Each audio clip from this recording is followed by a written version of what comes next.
Hello everyone, welcome back to my channel. मेरे channel पे जो कोई भी नए आ रहे हैं प्लीज़ सब्सक्राइब कर दीजिए। वीडियो को लाइक और कमेंट करके ज़रूर बताना कि आज की स्टोरी आप लोग को कैसी लगी। तो चलिए स्टोरी शुरू करते हैं। पिछले पार्ट में हमने देखा था वांगजी गुस्से में एक बार में गया था और वीआईपी रूम में जाकर बैठ गया। वो बार वांगजी का ही था। वांगजी वीआईपी रूम में अकेला था। उसके सामने कई सारे वाइन के बोतल रखे थे। एक बोतल वांगजी के हाथों में था, जो लगातार ड्रिंक कर रहा था। वांगजी ड्रिंक करते हुए विंग की बातों को सोच रहा था। वांगजी जैसे जैसे विंग की बातें याद आ रही थी, वैसे वैसे वांगजी गुस्से में वाइन को बोतल को तोड़ने लगता है। वो तब तक वाइन के बोतल तोड़ता है जब तक उसका गुस्सा शांत ना हो गया। वांगजी इस वक्त खुद को इतना अकेला महसूस कर रहा था। वांगजी को ऐसा लग रहा था जैसे इस दुनिया में उसका कोई ना हो। आखिर एक विंग ही तो था जो वांगजी के इतनी नफरत करने के बावजूद भी विंग वांगजी से प्यार करता था। वांगजी के लिए विंग ही वांगजी का पूरा दुनिया था। वांगजी के मॉम के जाने के बाद विंग ही तो था जो बिना स्वार्थ के वांगजी से प्यार करता था। वांगजी रोते हुए वहीं फर्श पे लेट जाता है और खुद में सिमट जाता है और रोते हुए कहता है, क्यों क्यों मुझे किस गलती की सज़ा मिल रही है जो गलती मैंने किया ही नहीं है। मुझे किस गलती की सज़ा मिल रही है, जबकि सबको अच्छे से पता है कि इन सब में मेरा कोई गलती नहीं है। फिर भी सब मुझे ही जिम्मेदार क्यों ठहराते हैं। अगर किसी के साथ कुछ भी होता है तो उसका जिम्मेदार मुझे ही क्यों ठहराया जाता है। वीन, मुझे किस गलती की सज़ा दे रहे हो? मैंने किया क्या है जो गलती मैंने किया ही नहीं, उसकी सज़ा तुम दे रहे हो। मुझे खुद से दूर कर दिया। क्यों? तभी उस रूम का डोर ओपन होता है और कोई अंदर आता है और वो और कोई नहीं, लैंसी चेन थे। लैंसी चेन जब अंदर आए तो वांगजी की हालत देखकर वो डर गए और दौड़कर वांगजी को हक कर लेते हैं। लैंसी चेन ने जैसे ही वांगजी को हक किया था, वांगजी समझ चुका था कि ये पर्सन कौन है। लैंसी चेन वांगजी के बैग को सहला रहे थे। वांगजी गुस्से में लैंसी चेन को खुद से दूर करने की कोशिश करता है और कहता है, आप चले जाओ यहाँ से। आप क्यों आए हो? आप जाओ यहाँ से, मुझे अकेला छोड़ दो। तभी लैंसी चेन कहते हैं, नहीं वांगजी, मैं तुम्हें इस हाल में अकेला छोड़कर नहीं जाऊँगा। फिर भी वांगजी कहता है, प्लीज़ गग्गा, आप यहाँ से जाओ। अगर आप मेरे साथ रहोगे तो कहीं आपके साथ कुछ बुरा ना हो जाए। प्लीज़ आप यहाँ से चले जाइए, मुझे अकेला क्यों नहीं छोड़ देते। तभी लैंसी चेन गुस्से में कहते हैं, नहीं वांगजी, तुम मेरे छोटे भाई हो और मैं तुम्हें इस तरह अकेला नहीं छोड़ सकता, क्योंकि मैं तुमसे बहुत प्यार करता हूँ वांगजी। मॉम के जाने के बाद एक तुम ही तो हो जिसे मैं प्यार करता हूँ। मैं जब भी तुम्हें इस हालत में देखता हूँ, मेरे दिल हजारों टुकड़े में टूट जाते हैं। मैं तुम्हें इस हाल में नहीं देख सकता वांगजी। क्यों तुम हर किसी की सजा को आप खुद के ऊपर लेते हो? क्यों तुम खुद को जिम्मेदार ठहराते हो? लैंसी चेन के आंखों में इस वक्त लगातार आंसू बह रहे थे और वांगजी फिर भी लैंसी चेन को खुद से दूर कर रहा था। वो नहीं चाहता था कि उसके वजह से या फिर उसके गुस्से की वजह से उसके ब्रदर के साथ कुछ बुरा हो। इसलिए वांगजी चाहता था कि लैंसी चेन वहाँ से उसे अकेला छोड़कर चले जाएं। लेकिन लैंसी चेन वांगजी को छोड़कर जाना नहीं चाहते थे, क्योंकि वो भी अपने छोटे भाई से बहुत प्यार करते थे। तभी लैंसी चेन अपने आंखों में आंसू लिए फिर से अपने बातें को कंटिन्यू करते हुए कहते हैं, वांगजी, मैं तुम्हें अकेला नहीं छोड़ सकता। तुम मेरे सब कुछ हो। तुमने मुझे उस समय अकेला नहीं छोड़ा तो मुझे तो मैं कैसे इस हाल में अकेला छोड़कर चला जाऊं। मैं तुम्हें कभी नहीं छोड़ सकता वांगजी, क्योंकि मैंने मॉम से तुम्हें प्रोटेक्ट करने के लिए प्रॉमिस किया था। रही बात दूसरों के नुकसान पहुंचाने की, तो मैं तो तुम्हें कोई नहीं जानता जिस तरह मैं तुम्हें जानता हूँ। आखिर तुम माफिया कैसे बने, तुम माफिया वर्ल्ड में कैसे गए, वो सिर्फ मैं जानता हूँ। जैसे मैं तुम्हें जानता हूँ, एक दिन विन भी तुम्हारी सच जानकर वो तुमसे नाराज नहीं होगा, क्योंकि वो भी तुमसे बहुत प्यार करता है। क्योंकि वो तुमसे दूर इसलिए जा रहा है क्योंकि वो तुम्हारा सच नहीं जानता। वो बस तुमसे वक्त चाहता है। उसे वक्त दो खुद को संभालने के लिए। फिर बाद में हम उसे पूछेंगे कि उसने ऐसा क्यों किया। वांगजी कुछ नहीं कहता है। वो बस लैन सिचेन के गोद में ही अपना सर रख कर रोने लगता है। वांगजी इस वक्त ऐसे रो रहा था जैसे कोई बच्चा हो। वो एक बच्चे की तरह लैन सिचेन के गोद में रो रहा था और लैन सिचेन वांगजी के सर पे अपना हाथ फेर रहे थे। लैन सिचेन भी बहुत रो रहे थे क्योंकि वो अपने भाई को दिखाना नहीं चाहते थे। वो दोनों एक दूसरे के लिए रो रहे थे, लेकिन वहाँ कोई तीसरा भी था जो दोनों को इस हाल में देखकर रो रहा था। वो कोई और नहीं, लैन कुरैन थे। अपने बेटे को इस हाल में देखकर वो बहुत बुरी तरह से टूट चुके थे। उनका दिल कह रहा था कि वो वांगजी के पास जाए और उसे एक मदर फादर की तरह शांत कराए, जैसे एक मदर फादर अपने बच्चों को प्यार से रोते हुए चुप कराते हैं। लेकिन लैन कुरैन ऐसा नहीं कर सकते। अगर वो इस हाल में वांगजी के सामने जाएंगे तो शायद वांगजी गुस्से में क्या करेगा उसे भी नहीं पता। वो बस अपने मन में कहते हैं, ये मैं अपने दोनों बच्चों से कब दूर हो गया मुझे ही पता नहीं चला। मैं अपने बच्चों से ही नहीं, तुमसे भी कब से दूर हो गया मुझे पता ही नहीं चला। ये तुम्हारे जाने के बाद फिर भी मैं एक फादर नहीं बन पाया। आज मेरी आंखों के सामने मेरे दोनों बेटे हैं, पर मैं उन दोनों को अपना बेटा नहीं कह सकता। वो जिस तरह वो दोनों मुझसे नफरत करते हैं, मुझे उन दोनों के आंखों में नफरत देखकर बहुत बेबस महसूस होता है कि मैं कैसा पिता हूँ जो मेरे अपने ही बेटे मुझसे नफरत करते हैं। ये शायद मैं इसी लायक हूँ। एक समय था मैंने तुम्हें छोड़ दिया, आज मेरे बेटों ने मुझे छोड़ दिया।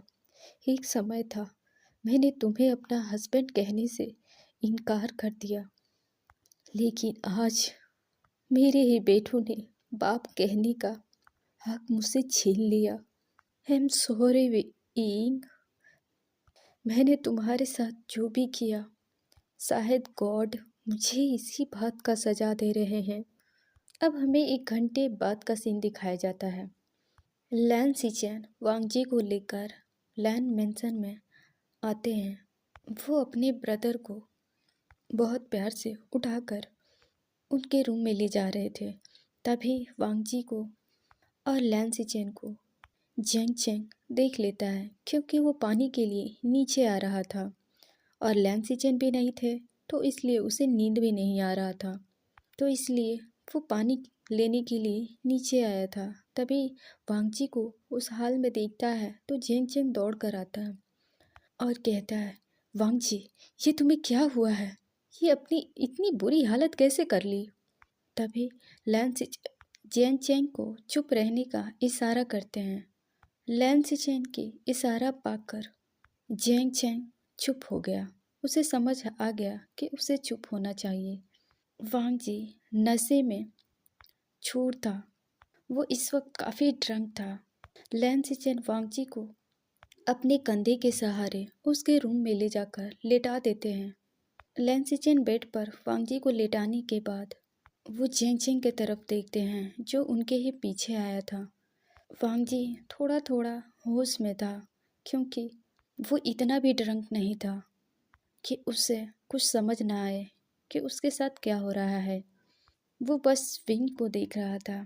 लैंसिचेन जब ये देखते हैं तो लैंसिचेन और जेंग जेंग उस रूम से निकल जाते हैं और डोर को बंद कर देते हैं। जब लैंसिचेन जा रहे थे उनके आंखों में आंसू थे जो लगातार बह रहे थे। जेंग चेंग बस लैंसिचेन को देखकर समझने की कोशिश कर रहा था। उसे समझ नहीं आ रहा था कि लैंसिचेन की आंखों में इस वक्त आंसू क्यों हैं, लेकिन थोड़ा थोड़ा उसे अंदाजा हो गया था कि लैंसिचेन की कंडीशन क्या होगी। जैसे ही लैंसिचेन अपने रूम में जाते हैं और बेड पे बैठ जाते हैं, चेंग चेंग डोर को लॉक करके लैंसिचेन के पास आता है और उनसे पूछता है, क्या हुआ, क्या आप ठीक हो? जैसे ही लैंसिचेन चेंग चेंग को देखते हैं वो उसे हक कर फूट फूट कर रोने लगते हैं। क्यों हम दोनों भाइयों की लाइफ नॉर्मल क्यों नहीं है? क्या हम दोनों को खुश होने का हक नहीं है? क्यों गॉड? जैसे ही हमारे बीच ठीक होता है हम दोनों भाई खुश होने की कोशिश करते हैं, नॉर्मल होने की कोशिश करते हैं, क्या गॉड हमें चैन से रहने नहीं देते हैं? क्यों क्यों मेरे भाई हर चीज़, हर पूरी सिचुएशन को फेस करना पड़ता है? आज मैंने अपने भाई को इस हाल में देख रहा हूँ। मैं कैसा भाई हूँ कि मैं कुछ नहीं कर सकता। अपने भाई को टूटा हुआ हारा हुआ देखकर मैं कुछ नहीं कर सकता। अब चेंग चेंग को समझ आ रहा था कि वांगजी की हालत क्या थी और लैंसिचेन इतने टूटे हुए क्यों हैं। अगर कोई भी भाई अपने दूसरे भाई को इस हाल में देखता तो वो अंदर ही अंदर क्या फील करता वही जानता हो। यही हाल लैंसिचेन की थी।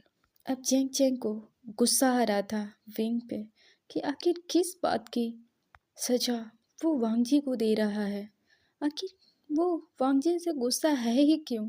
उसके साथ जो भी हुआ माना कि गलत हुआ, लेकिन इसका मतलब ये तो नहीं कि वो इन सब का जिम्मेदार वांगजी को ठहराए।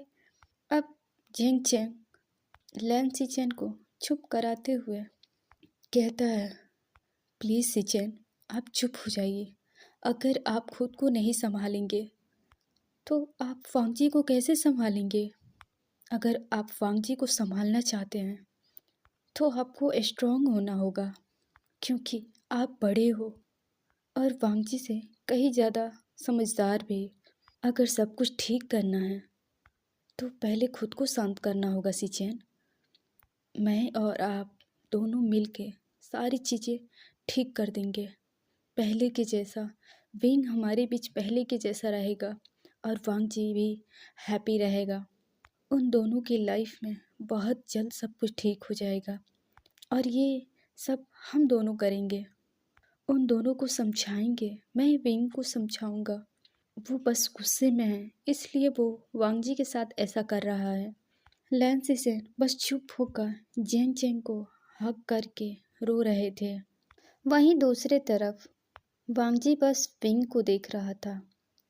वो एक बार अपने हाथों को ऊपर उठाकर विंग को फेस पे अपना हाथ रखता है और उसे सहलाते हुए कहता है, आई लव यू। मैं तुमसे बहुत प्यार करता हूँ विंग। हमारे बीच बहुत जल्द सब कुछ ठीक हो जाएगा। मैं तुम्हें फिर से पहले के जैसे प्यार करूँगा। वांगजी ये सोचकर विंग के फोरहेड पर किस कर लेता है और उसे हग कर सो जाता है। अब हमें मॉर्निंग का सीन दिखाया जाता है। सुबह के 5 बज रहे थे। विंग गहरी नींद में सो रहा था। जब वांगजी की नींद खुलती है तो वो विंग की तरफ देखता है जो विंग की शर्ट ऊपर चली गई थी और विंग की बेली शो हो रही थी। वांगजी स्माइल करता है और विंग को बेली को टच करता है। पता नहीं क्यों वांगजी विंग की स्टमक पे अपना हाथ हर जगह घुमा रहा था। शायद वो किसी का एहसास ढूंढ रहा था। शायद वांगजी अपने बच्चे को विंग के बेली के अंदर महसूस करना चाहता था।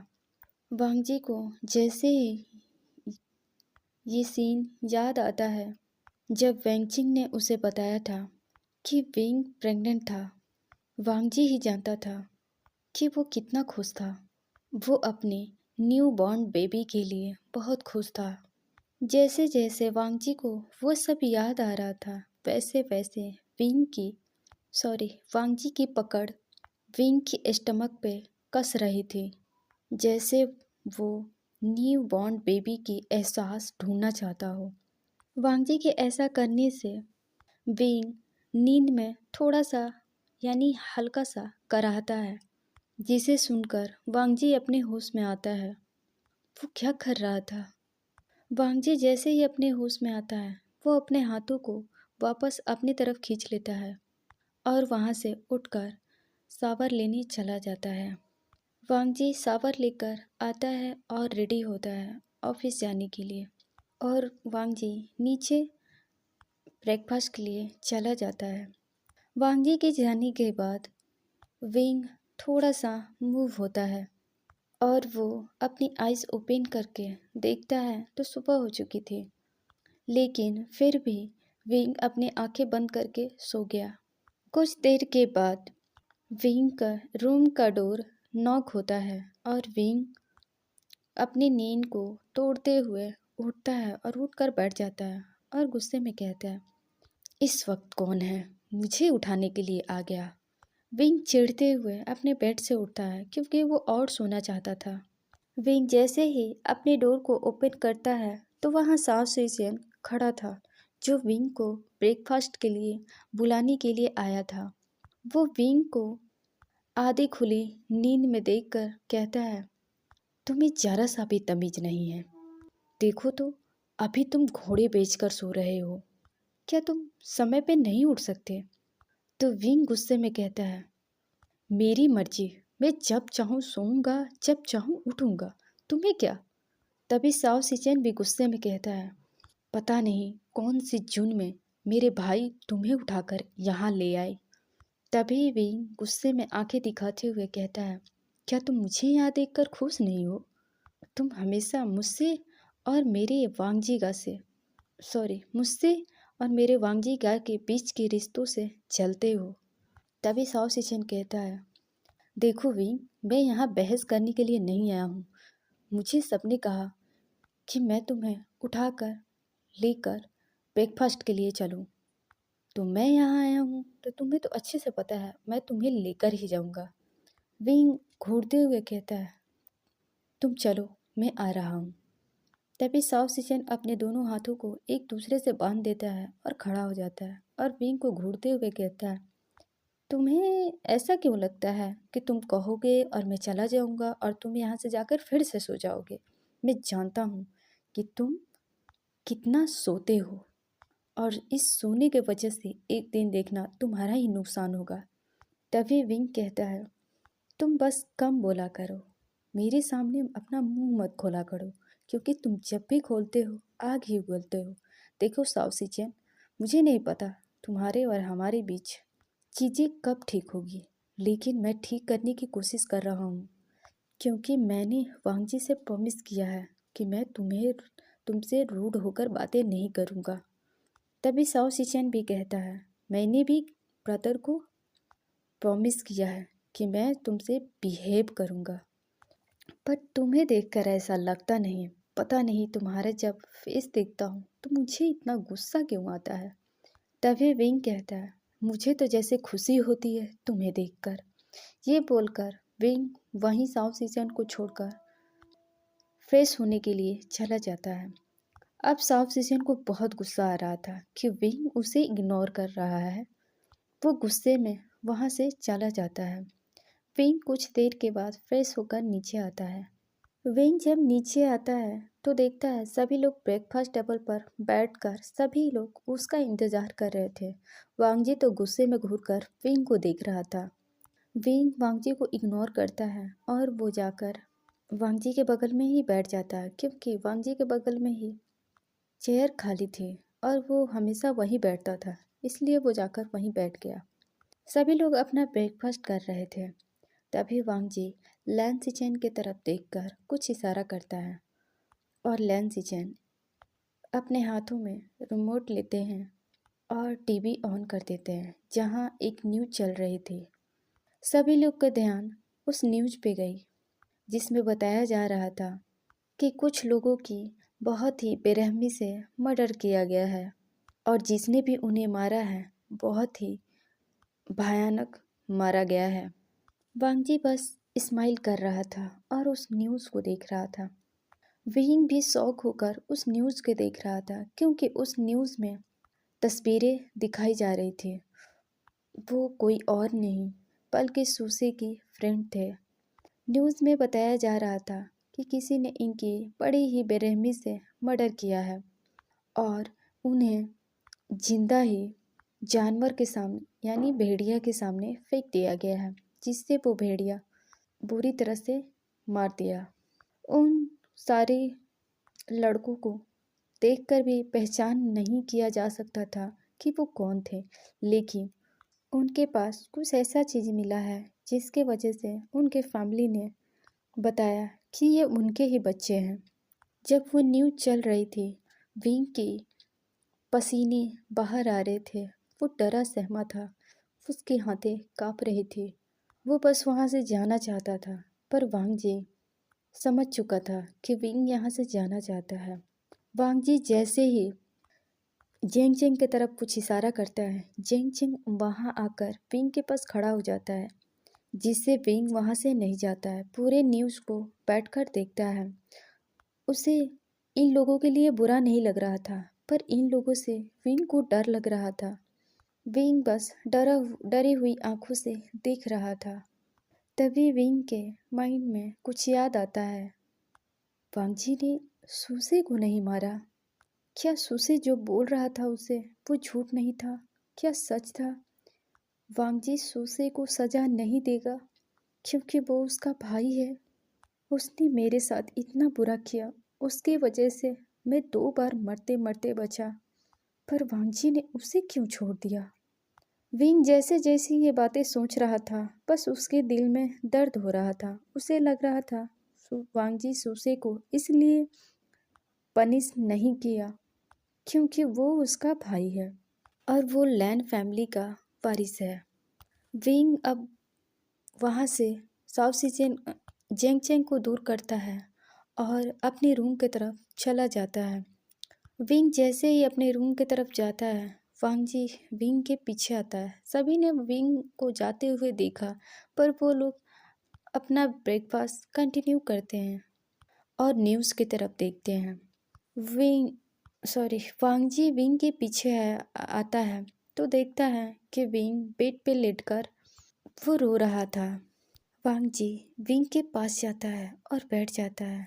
विंग, क्या तुम ठीक हो? वांगजी की आवाज़ सुनकर विंग अपना फेस ऊपर उठाता है और वांगजी की तरफ देखता है। वांगजी के पूरे फेस पर आंसुओं के निशान थे। ये देखकर वांगजी वहीं पे रखे पानी को देखता है और वो वहाँ से उठता है और अपने हाथ में एक तौल लेकर आता है और वो पानी उस तौल पे गिराकर भिगवा देता है और विंग के पास जाता है, जो विंग अब फिर से वैसे ही लेटकर रो रहा था। वांगजी उसके पास बैठ जाता है और विंग के फेस को अपने हाथों से ऊपर उठाता है और क्लीन करने लगता है। विंग बस वांगजी को देख रहा था। उसे नहीं समझ आ रहा था कि वांगजी ये सब क्यों कर रहा है। वांगजी विंग के फेस को क्लीन करने के बाद उसके फोरहेड पे किस कर लेता है और विंग के फेस पे अपना उंगलियों को फेरते हुए कहता है, विंग, उन लोगों ने तुम्हारे साथ जो भी किया उन्हें उनकी सज़ा मिल गई। अब तुम्हें उनसे डरने की ज़रूरत नहीं है। विंग, अब मैं कहीं ना कहीं समझ गया कि तुम मुझे खुद से दूर क्यों कर रहे हो। लेकिन मैं इन सब के बावजूद मैं तुम्हें टाइम दूंगा, थोड़ा वक्त दूंगा, सब कुछ ठीक हो जाएगा हमारे बीच। ये बोलकर वांग जी विंग के फोरहेड पर फिर से किस करता है और वहाँ से उठकर ऑफिस के लिए निकल जाता है।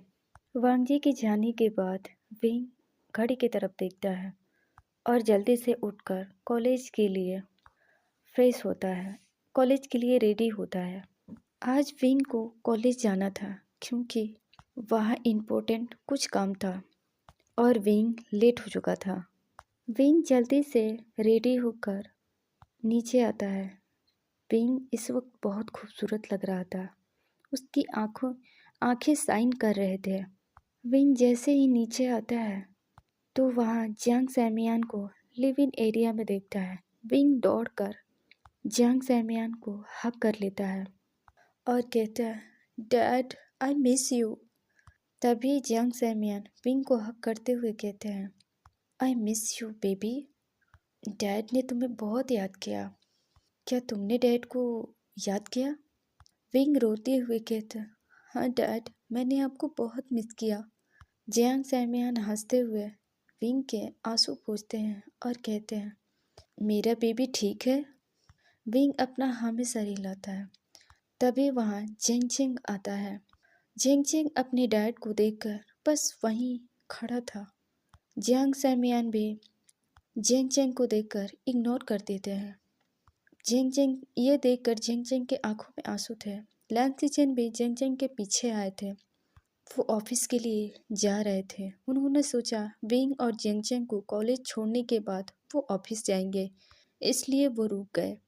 जैसे ही उन्होंने जेंग सैमियान के ये हरकत देखा, उन्हें बहुत दुख हुआ जेंग चेंग के लिए कि आज जेंग चेंग उनके वजह से अपने डैड से दूर हो गया। फिर भी जे जे लैन सिचेन कुछ नहीं कहते। वो जेंग चेंग के कंधे पे हाथ रखते हैं और कहते हैं, चैंग, सब कुछ ठीक हो जाएगा, तुम बस भरोसा रखो। वो तुम्हारे डैड है, वो भी तुमसे प्यार करते हैं और कोई भी फादर या फिर कोई भी मदर अपने बच्चों को अलग अलग प्यार नहीं करते। वो बस तुमसे नाराज़ है, इसलिए वो तुम्हें इग्नोर कर रहे हैं, बल्कि वो तुम्हें देखकर अंदर से कितने खुश होंगे वही जानते हैं। जेंग चेंग भी अपने आंसू को पोंछते हुए हाँ में सिर हिला दिया और कहा, डैड मुझसे नाराज़ है, वो मुझसे बहुत नाराज़ है। और देखिएगा सिचेन, मेरे डैड मुझसे ज़्यादा देर तक दूर नहीं रहेंगे क्योंकि वो मुझसे भी बहुत प्यार करते हैं। विंग तो सबका लाडला है, पर वो मुझसे भी प्यार करते हैं। तभी जियांग सैमियान विंग की तरफ देखकर कहते हैं, विंग, तुम कॉलेज के लिए लेट हो रहे हो, तो मुझे लगता है तुम्हें कॉलेज जाना चाहिए और मैं यहाँ किसी काम से आया था। तो विंग उदास होते हुए कहता है, मुझे पहले से पता होता तो मैं कॉलेज नहीं जाता। तो मैडम यूँ हंसते हुए कहती है, हम कहीं नहीं जा रहे हैं, हम यहाँ से तुम्हारे आने के बाद जाएंगे क्योंकि मैंने भी आज हॉस्पिटल से छुट्टी लिया है तुम लोगों के लिए। जाओ, जल्दी जाओ, कॉलेज लेट हो जाएगा। मैडम ये बोलकर झेंग चेंग के पास आती है और हक कर लेती है। कहती है, कैसे हो तुम? तभी झेंग चेंग आंखों में आंसू लिए कहता है, मॉम, क्या डैड मुझसे बहुत नाराज़ हैं? तभी मैडम यू कहती है, वो तो नाराज़ तुमसे हैं, लेकिन तुम चिंता मत करो, वो बहुत जल्द सारी नाराज़गी को भूल जाएंगे। उन्होंने बस वो तुमसे थोड़ी देर के लिए नाराज़ हैं, सब ठीक हो जाएगा, तुम जल्दी से जाओ कॉलेज। वो लैन सिचन की तरफ देखती है। जैसे ही मैडम यू लैन सिचन की तरफ बढ़ती है तो लैन सिचन वहाँ से मैडम यू को और जियांग सैमियान को इग्नोर करके जाते हुए कहते हैं, विंग, चैंग, तुम मैं तुम लोगों का बाहर वेट कर रहा हूँ, तुम जल्दी से आ जाना। अगर तुम लोगों ने और लेट करोगे तो मैं तुम लोग को यहीं छोड़कर चला जाऊँगा। ये बोलकर लैन सिचन चले जाते हैं। तभी विंग जेंग चेंग जब दौड़ कर आते हैं तो देखते हैं लैन सिचन अपनी कार में बैठे थे। वो दोनों जाकर कार में बैठ जाते हैं और कॉलेज के लिए निकल जाते हैं। कुछ देर के बाद लैंसी चैन कार कॉलेज के सामने रुकते हैं और विंग और जेंग चेंग दोनों ही कार। विंग पहले निकला और वो बस जेंग चेंग की तरफ देखता है और कहता है, मैं चलता हूँ और तुम आना। तभी जेंग चेंग जाने वाला था तो लैंसी चैन उसका हाथ पकड़ लेते हैं। ये देखकर विंग वहाँ से चला जाता है। तभी जेंग चेंग कहता है, सीचिन ये क्या कर रहे हो आप? विंग अगर ये सब देखता तो क्या सोचता हमारे बारे में? तभी जिस लैंसी चैन कहते हैं, चैंग विंग तुम्हारी तरह बेवकूफ़ नहीं है, वो बहुत समझदार है। उसे पता है अगर उसके गग्गा ने तुम्हारा हाथ पकड़ा है तो ज़रूर कोई बात होगा। वो इतना समझदार है कि बिना कहे वो चला गया यहाँ से। तुम तो बहुत बेवकूफ़ हो। जेंग चेंग अपना मुंह बनाते हुए अपने हाथ को छुड़ाता है। तभी लैंसी चैन जेंग चेंग को किस करने लगते हैं। वो जेंग चेंग को पैसिनेट किस कर रहे थे। वो तब तक नहीं छोड़ते जब तक जेंग चेंग उन्हें खुद से दूर करने की कोशिश न किया। जैसे ही उन्हें फील हुआ कि जेंग चेंग सांस नहीं ले पा रहा है तो वो जेंग चेंग को खुद से दूर कर देते हैं और गहरी गहरी सांसें लेते हैं और जेंग चेंग की तरफ देते हैं। जेंग चेंग भी गहरी गहरी सांसें ले रहा था। अब जेंग चेंग जल्दी से कार से बाहर निकल जाता है और आगे बढ़ जाता है। वो पीछे मुड़कर लैंसी चैन की तरफ नहीं देखता है। लैंसी चैन भी स्माइल करते हुए वहाँ से चले जाते हैं। विंग और न्यू हुसैन वो सभी ये नज़ारा खड़े होकर गेट से देख रहे थे। सबको पता है कि न्यू हुसैन कैसा है। जब जेंग चेंग उन दोनों के पास आता है तो कहता है, क्या हुआ, तुम लोग मुझे वेट कर रहे थे? तभी न्यू हुसैन कहता है, नहीं हम लोग तुम्हारा वेट नहीं कर रहे थे, बस दो लोगों को रोमांस करते हुए देख रहे थे। ये देख रहे थे कि कैसे वो एक दूसरे को किस कर रहे हैं। ये सुनकर जेंग चेंग के पूरा फेस रेड हो गया। तो विंग कहता है, चेंग तुम इतना रेड क्यों हो रहे हो? क्या हमने कुछ गलत कहा? तभी जेंग चेंग न्यू हुसैन को सर पे मारते हुए कहता है, तुम बहुत बिगड़ गए हो, तुम्हारी शिकायत निये ब्रदर से करना पड़ेगा। तभी निये सुनता है तो कहता है, देखो जेंग चेंग तुम ऐसा नहीं कर सकते, मुझे मेरे ब्रदर की धमकी नहीं दे सकते। वो तीनों हंसते खेलते अंदर चले जाते हैं। तभी अब हमें कुछ देर के बाद का सीन दिखाया जाता है। विंग और जेंग चेंग एक जगह बैठे थे। वो दोनों ब्रदर वहाँ अकेले थे। तभी जेंग चेंग विंग से कहता है, विंग तुमसे कुछ कहूँ, क्या तुम मेरी बात मानोगे? तभी विंग हंसते हुए कहता है, क्या मैंने तुम्हारी कोई भी बात माना है? और तुम्हें क्यों लगता है कि मैं तुम्हारा बात मानूंगा? तभी जेंग चेंग कहता है, मैं कुछ इम्पोर्टेंट बात कर रहा हूँ, मैं मजाक नहीं कर रहा। तभी विंग थोड़ा सीरियस हो जाता है और कहता है, क्या हुआ चेंग, सब ठीक तो है ना? तभी जेंग चेंग कहता है, विंग मैंने कल वांगजी को ड्रंक हालत में घर आते हुए देखा था। वो बहुत ड्रंक था और उसकी हाथें जगह जगह से कटी हुई थी। मैंने और सिचिन ने वांगजी के हाथों पे बैंडेज किया था। ये सुनकर विंग बहुत उदास हो चुका था। क्या उसके वजह से वांगजी के हाथों में चोट लगी? तभी जेंग चेंग कंटिन्यू बातें को करते हुए कहता है, विंग मुझे नहीं पता तुम्हारे और वांगजी के बीच क्या हुआ है। मैं बस इतना जानता हूँ कि वांगजी तुमसे बहुत प्यार करता है और वो तुमसे दूर नहीं रह सकता। प्लीज़ उसे समझने की कोशिश करो। तुम्हारे साथ जो भी हुआ मैं मानता हूँ गलत था, पर उसमें वांगजी का तो कोई गलती नहीं है। तुम अपने दिल पे हाथ रख के देखो विंग। क्या तुम्हें लगता है कि तुम्हारे साथ जो भी हुआ ये सब के पीछे वांगजी है? तभी गुस्से में विंग कहता है, उसने सबको सजा दी, उसने सबको पनिश किया जिन लोगों ने मेरे साथ इतना बुरा किया, पर वो अपने ब्रदर को नहीं किया। तभी जेंग जेंग जेंग कहता है, क्या तुम इस बात से वांगजी से नाराज थे? तभी विंग हाँ में सर हिलाता है। सोसे ने विंग से जो भी कहा था, विंग वो सारी बातें जेंग जेंग से बता देता है। तभी जेंग जेंग कहता है, विंग तुम कितने बेवकूफ़ हो। तुम उस सूसी की बातों पर यकीन कर लिया। तुम्हें वांग जी की बातों पर जरा सा भी यकीन नहीं था। विंग तुम